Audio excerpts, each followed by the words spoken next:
La crisis de seguridad que vive Ecuador, que es también una crisis carcelaria desde hace por lo menos 3 o 4 años, cada vez más grave, tuvo un capítulo nuevo este fin de semana con la fuga de Fito, el líder de los choneros, uno de los principales criminales que tiene el país, que desapareció de la cárcel en Guayaquil, en la que se encontraba. Se trata de justamente este hombre, cuyo verdadero nombre es José Adolfo Macías Salazar, conocido de vuelta por el alias de Fito, de alguien que estaba detenido allí en Guayaquil y que cuando lo fueron a buscar, cuando fueron a revisar dónde se encontraba, bueno, se dieron cuenta de que ya no estaba allí. Ya hay toda una serie de operativos que se están desarrollando para tratar de dar con él. Mientras tanto, muchísima tensión en distintas cárceles del Ecuador en este momento, en la cárcel de El Turi, en Cuenca, también en cárceles en la capital, en Quito, en la cárcel del Inca, donde ha habido motines, intentos de copamiento, incendios, una situación de máxima tensión que termina además, insisto, con un verdadero papelón, que es la fuga de Fito. Bueno, para tratar de entender esta situación vamos a conversar con Daniel Pontón Ceballos, que es doctor en Ciencias Sociales y decano de la Escuela de Seguridad y Defensa del Instituto de Altos Estudios Nacionales y de la Universidad Central del Ecuador. Daniel, ¿cómo le va? Lo saluda acá Darío Misraji. Hola, un saludo muy cordial y gracias por la invitación.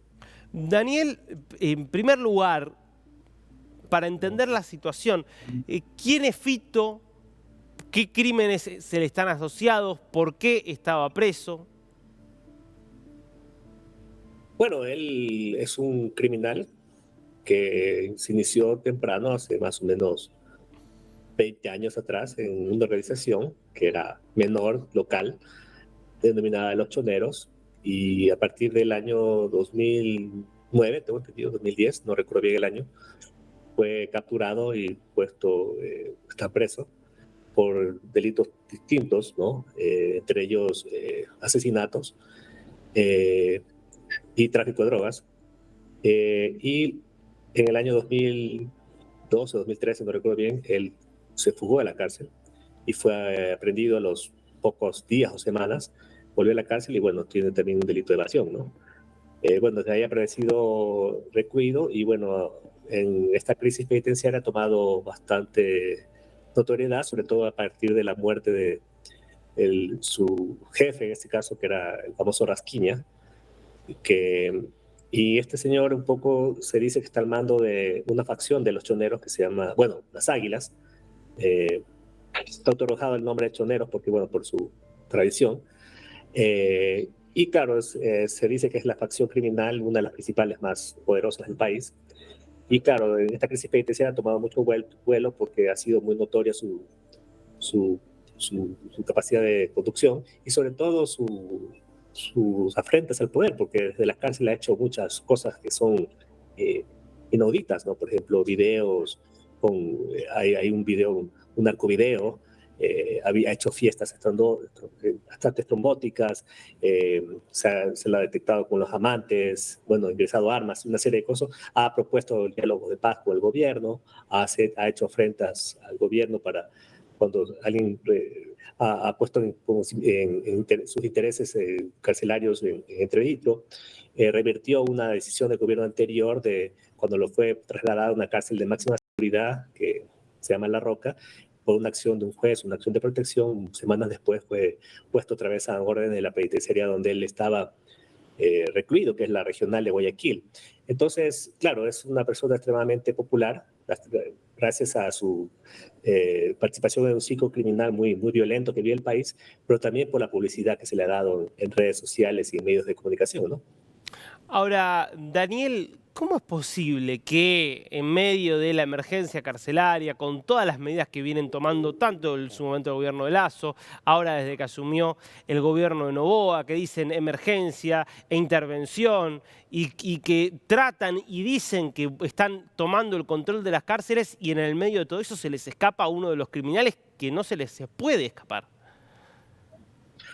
fondo yo creo que esto es resultado de tres elementos que se conjugan en una sola cosa, ¿no? Primero, incompetencia gubernamental, sobre todo a nivel de las instituciones que operan en el sistema carcelario, en este caso el SNAI y la policía, porque es policía resguarda el perímetro externo, con apoyo también de los militares. Por otro lado, también me parece que esta incompetencia por decisión del gobierno de no intervenir, porque también ha habido parte de ello, para evitar una crisis mayor, no se ha intervenido y creo que hemos ganado años de violencia y eso creo que es una decisión muy compleja del gobierno, de los gobiernos que hemos vivido, ¿no? No hacer nada. Y la tercera también es que el crimen, las bandas criminales, ergo el crimen organizado, ha tomado mucho poder en el país. Y eso en esta fuga se produce en función de esos tres elementos, ¿no? Personalmente creo que Fito no se fugó ayer, se fugó ya muchos días atrás, eso se está diciendo, y no salió por ningún túnel, sino por la puerta grande. Y eso demuestra que el tipo tiene un poder enorme de corrupción que le permitió hacer lo que hizo, ¿no? Ahora, ¿por qué si él vivía en la cárcel prácticamente como si fuera el dueño de la cárcel, desde allí podía manejar operaciones criminales de alta complejidad? ¿Por qué podría haberse fugado? ¿Qué es lo que quizás temía que ocurriera para que terminara tomando esa decisión? Bueno, de cierta manera previsible, yo creo que ahí un poco el problema del gobierno es que no hemos aprendido los errores del pasado, ¿no? Y ese es un problema, parte del sentido de la consciente empírico que tiene la gente, ¿no? Aprender el pasado, de los errores. ¿Cuál es su motivo? Es complejo, pero en todo caso es previsible. El gobierno ha hecho anuncios de que va a intervenir las cárceles. Eso ha sido parte de su estrategia, del famoso plan Fénix, que nadie lo conoce, pero bueno, ha dicho por lo menos en palabras que va a intervenir con medidas muy drásticas. Obviamente todas las miradas se dirigen a él, ¿sí? Él ya estuvo en las cárceles, al parecer, la Roca, la cual parecería que es un infierno para ellos, lo ha dicho a viva voz, ¿no? No lo ha dicho de manera directa, hasta el punto de que la decisión del gobierno pasado de trasladarlo a La Roca fue revertida por un juez. Al parecer las condiciones para que eso se pueda dar otra vez no va a pasar, entonces él iba a ser trasladado y lo que quiso es evitar ese traslado. Y claro, eso al parecer es lo principal motivo de esto, ¿no? Creo que lo que está viendo ahorita el sistema carcelario, porque ahorita tenemos este día de hoy una serie de motines, gente secuestrada, guías penitenciarios secuestradas, producto de ello, ¿no? De la propuesta de intervención del gobierno que se anticipa a un posible cambio del statu quo criminal que va a realizar, que yo creo que hay que librarlo, ¿no? Cueste lo que le cueste, el país necesita retomar el control de las cárceles y ojalá por el bien del país el gobierno lo haga. ¿Cómo analiza Daniel el manejo de esta crisis puntual ligada, digo, a la noticia de la fuga de Fito? ¿Cómo cree que se manejó? ¿Cree que es correcto? ¿Cree que está fallando? Pues yo creo que el gobierno obviamente es una crisis de credibilidad. Es un gobierno que está nuevo, tampoco hay como echarle la culpa de todo, pero al final de cuentas es responsabilidad de ellos el resguardo penitenciario, el control, sobre todo un líder penitenciario tan peligroso como este. Me parece que necesitamos un poco más de contundencia respecto a las acciones que se deben tomar frente a ello. Ojalá se lo logre capturar en los próximos días, porque creo que sería un triunfo, un trofeo, digamos. Pero también acciones que nos permitan evitar que la cosa va cambiando, porque lastimosamente lo que la gente siente es que vivimos más de lo mismo y cada vez peor, ¿no? Estos grupos criminales tienen un poder omnímodo y la gente se siente a merced de ellos, ¿no? Y no siente que detrás de eso hay un gobierno, hay un Estado que los proteja.